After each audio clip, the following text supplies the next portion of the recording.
Hey all, Lewis here! You ever enjoy a game so much, more than you enjoyed a beloved fan favourite game in the series, which just so happens to be considered one of the best games of all time?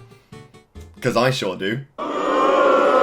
Look, this is great, but so is this, damn it. Super Mario Sunshine was the second 3D Mario game released in Japan on the 19th of July 2002 for the GameCube. This game had a lot to live up to. Super Mario 64 came out 6 years earlier and blew everyone's mind with its open 3D environments. It was revolutionary for its time, it inspired countless games to come, and is still seen by many people as one of the best games ever. Well, if Super Mario 64 was so great, why wasn't there a Super Mario 64 2?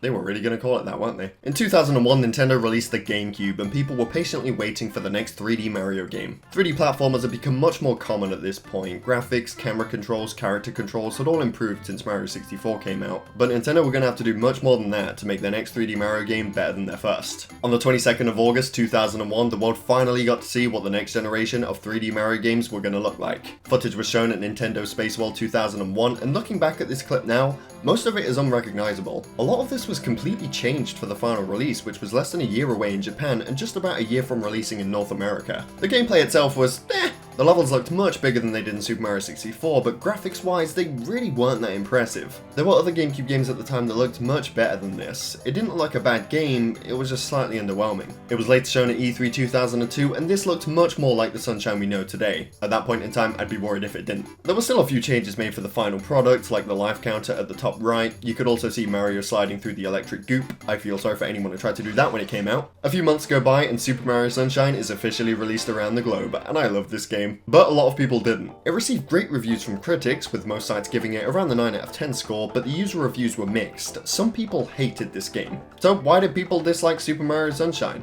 Well, I can think of a few reasons, but let's start off from the very beginning. The story starts off with Mario, Princess Peach, and Toadsworth going on holiday to Isle Delfino. During the Isle Delfino advertisement that's playing, Peach notices a strange Mario lookalike in the background, but Mario and Toadsworth are too busy dreaming about the food. They experience a rough landing when they realize the runway is covered in this weird paint-like goop. This airstrip acts as a tutorial level where you can get a feel for Mario's controls, and it's also where you meet Flood. Short for Flash Liquidizer Ultra Dowsing Device, Flood is a backpack that helps you through the majority of the game, except for the secret stages. You can spray water to attack enemies and clean up the goop, use it to hover in the air, which helps immensely with the platforming. Later on in the game you'll unlock the rocket nozzle, which allows you to blast up into the sky, and the turbo nozzle, which allows you to move quicker in the water and on land. But you have to sacrifice the hover nozzle to use them. You have to keep an eye out on the amount of water you have as well, or you won't be able to use it until you find some to refill with. After you defeat the first goop monster and clear the runway, you get arrested and thrown into jail. Someone has been vandalizing Isle Delfino with a paint-like substance. Because of that, the Shine Sprites have fled from the Shine Gate, making Isle Delfino a very dark and depressing place. They suspect Mario because whoever's doing all of this is impersonating Mario, and he's ordered to clean up the entire island. Your first job is to clean up the mess nearby. Once you do it, Shadow Mario makes an appearance and steals Peach.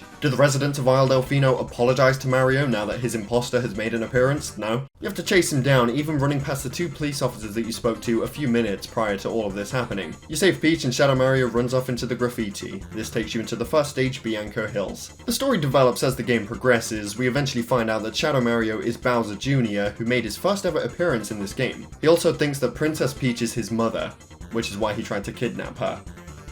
I have a feeling he's wrong. The story is good overall. Mario games prioritize gameplay, they don't need a crazy storyline, but it was nice to see something a bit different here. However, most issues people have with this game stem from the gameplay. The objective is similar to Mario 64, each location has multiple missions in them, and the main goal is to collect the Shine Sprite in each one. Now, Super Mario 64 had a wide variety of level themes to keep things feeling fresh. You had a lava world, a snowy world, a desert world, a haunted mansion, a giant clock, so it makes sense that people felt like it was a step down when Sunshine stuck to the tropical theme throughout the entire game. I didn't mind it. Yeah, it's restricted to the tropical theme, but there's themes within the themes. There's a beach, a harbour, a theme park, a deadly fiery volcano. It's great. Not only did the theming feel inferior to Mario 64, but so did the game progression. In Mario 64, you have 6 levels in each course. You could skip entire courses if you didn't like them. Oh, I don't like this location, I'll just go and earn the Power Star somewhere else instead. This was great. It meant that you could still progress with the game if you were stuck or just hated the level you were on. Everyone loved it, so they got rid of it. In Sunshine, each location has 8 levels. The 7th one is always a Shadow Mario stage where you have to chase after him and spray him with water. You need to defeat Shadow Mario in each course before you can reach the final area, meaning you're forced to play the 6 other levels that come before it. How dare they make me play their game? It makes sense as to why people hated this. If you get annoyed on a specific level and you can't skip it, when you could have skipped skipped it in the previous game, it's going to be seen as a downgrade.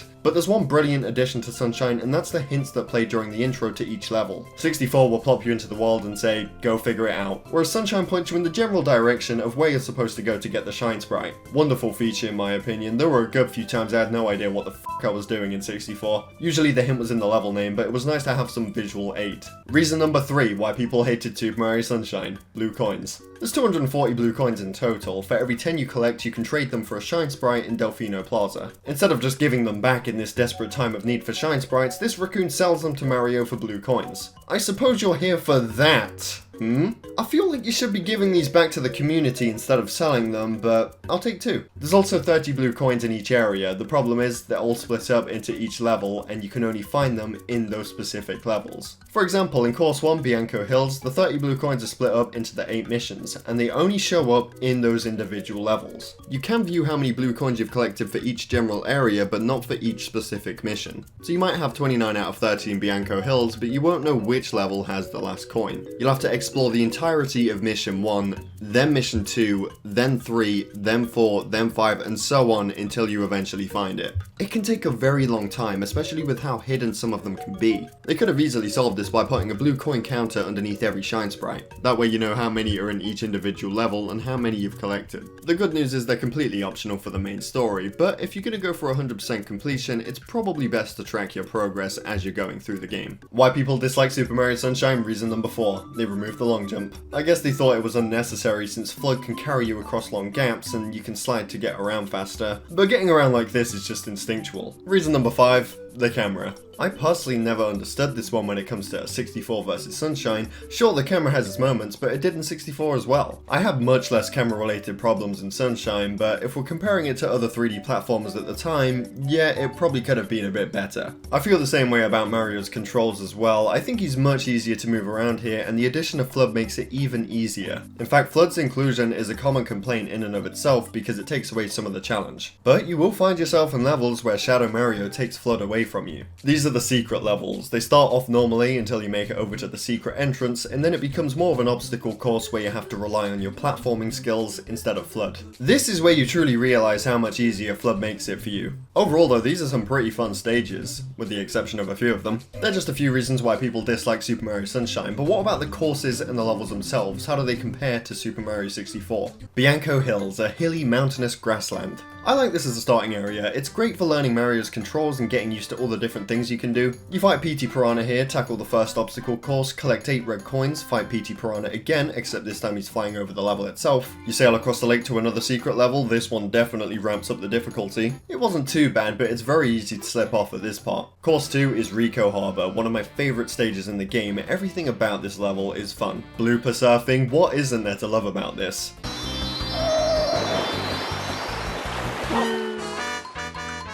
Well, there's that. Just traversing this level is super fun with the cranes, the flip panels, all the platforms. Next up is Gelato Beach, in my opinion one of the more boring areas in the game. I don't know, there's just nothing to do here. Some of the levels are pretty fun at least, not this one though. The Sandbird is born. The objective, collect 8 red coins. It's not bad until it flips on its side. And 8 red coins in the coral reef makes me realise how much I really want to drink the water in this game. It looks so drinkable. Course 4, Pinna Park. Some of my personal favourites include Mecha Bowser Appears, the Yoshi Go Around Secret, 8 red coins of the pirate ships just because this area is so fun to mess around in. Course 5 is Sirena Beach, a bit of a switch up from the previous areas. Most shines here take place inside Hotel Delfino. The ones that don't are the weaker ones, I'd say. Clean up the beach? I don't want to do this. Sirena Beach is home to some of the most annoying secret levels as well. The secret of Hotel Delfino. You want to know why this one sucks? That's why. The secret of Casino Delfino is easier, but if you lose your lives you have to complete the shine panel again, and doing it once was more than enough for me. Course 6, Noki Bay. My god, this level is gorgeous. There's some fun shine sprites here, this isn't one of them. Noki Bay also has one of the most difficult secret levels of them all, the shell secret. There's plenty of obstacles here that can ruin your day. Piantissimo's race was probably the most fun here. These levels pop up every now and then, you have to beat him in a race to get the shine, and Noki Bay's design made this race the best one. Course 7, Pianta Village. F this place. Secret of the village underside. You have to use the chucksters to throw you over to the next platform. You can land perfectly against a wall here and the game will still tell you, nah, Thankfully, most of the other shines were quite fun here, so that made up for it. Finally, there's Course 8, Corona Mountain. Taking place inside a volcano, your objective is to get across the lava and navigate a boat over to the cloud platforms. The slightest touch in the boat will completely crash it, so you have to be very careful. Once you make it up the cloud platforms, you'll be sent straight into the final boss fight against Bowser, who breathes fire, and Bowser Jr., who shoots bullet bills at you. You have to use the rocket nozzle on each of the 5 platforms and ground pound at the peak of your jump to destroy them. This is a solid boss fight to end the game with. Yay, the bad guys are defeated, the Shine Sprites are back, everyone is celebrating, Flood is dead, Bowser Jr. realizes that Peach isn't actually his mum and says that someday when he's bigger, he wants to fight Mario again. Does teaming up with Mario to fight your own dad count? Oh, and the Toads repaired Flood. The levels in Sunshine are fantastic, they're all so vibrant and colourful, I enjoyed every single second exploring them. They all have the tropical theme, but that doesn't make them any less enjoyable. But one of the most important levels is the hub world itself. This is your first impression of the game, the first area that you get to play and look around in. Super Mario 64 had Peach's Castle, which was very fun to explore because of all the little secrets you could discover. In Sunshine we have Delfino Plaza, a much more open hub world. They were both equally fun to explore. Delfino Plaza is such a contagiously happy place, the music fits in perfectly, and there's tons of secrets to find. There's mini missions you can complete, bonus levels for some extra shines like the pachinko machine. Yeah, this sucks. In my opinion, Delfino Plaza is one of the best hub worlds a Mario game has ever seen. Peach's Castle is great, the Comet Observatory is another hub world that's up there. That felt a lot emptier, but the music and the atmosphere easily made up for that. I think Galaxy's hub world was a more magical experience, but Sunshine's did everything it was trying to do almost perfectly. I say almost perfectly because there are a few secrets here that are way too hidden. The game itself definitely is not perfect, but all in all, they came through with a solid follow-up to Mario 64. So, what have I learned over the past 20 minutes or so? It's hard trying to make a Scott the Woz video.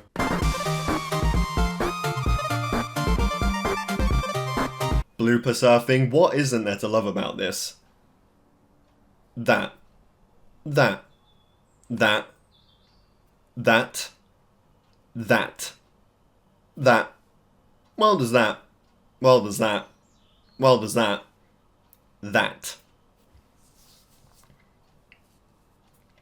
Well does that.